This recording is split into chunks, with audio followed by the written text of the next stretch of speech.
SWAT-7. स्वर्गीय श्री हरिप्रताप सिंह जी अगर दुनिया में होते तो पूरा 5 वर्ष का कार्यकाल वो पूरा करते। ये हम सबका दुर्भाग्य है कि उसके बीच हमारे बीच से चले गए।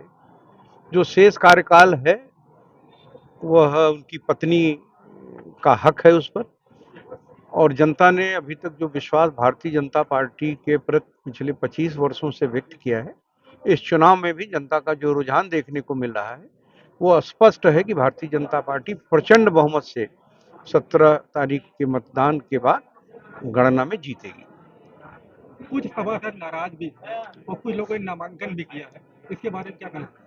विश्व की सबसे बड़ी पार्टी भारतीय जनता पार्टी है। इतने बड़े परिवार में छोटी मोटी बात आती जाती है, हम लोग उसको मिल बैठ के तय करेंगे।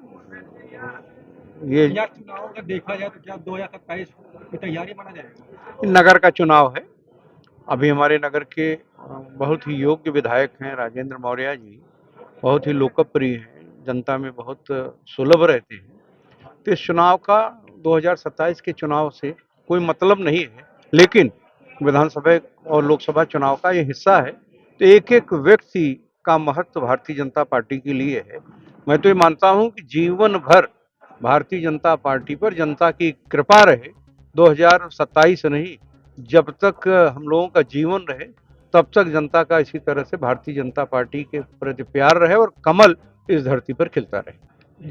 प्रतापगढ़ के आम मतदाताओं ने जिस विश्वास के साथ अभी तक जिस परिवार को बारंबार जिता करके नगर पालिका की जिम्मेदारी सौंपने का काम किया था, वो जनता की अपेक्षाओं पर खरे नहीं उतरे थे और नगर पालिका प्रतापगढ़ भ्रष्टाचार के आगंत में डूब गई थी। अब इस उपचुनाव के जरिए राजकुमार सिंह जी हमारे प्रत्याशी हैं, समाजवादी पार्टी के प्रत्याशी हैं, इनके नेतृत्व में नगर पालिका प्रतापगढ़ विकास के एक नए आयाम को छुएगा। पिछले अगर 25 वर्षों की बात की है तो क्या कहना, उसके बारे में क्या कहना है? देखिए, पिछले कार्यकाल में बहुत सारी समस्याएं जो आप सब लोगों के संज्ञान में है, अगर आप सबका साथ मुझे मिलेगा तो मैं विश्वास दिला पाऊंगा कि जो यहाँ पर सबसे बड़ा भ्रष्टाचार जो एसटीपी को लेकर के हुआ, जो सिविल लाइन को लेकर के हुआ, जो यहाँ पर जल निकासी के लिए जो परियोजनाएं बनाई गई वो भ्रष्टाचार की भेंट चढ़ गई।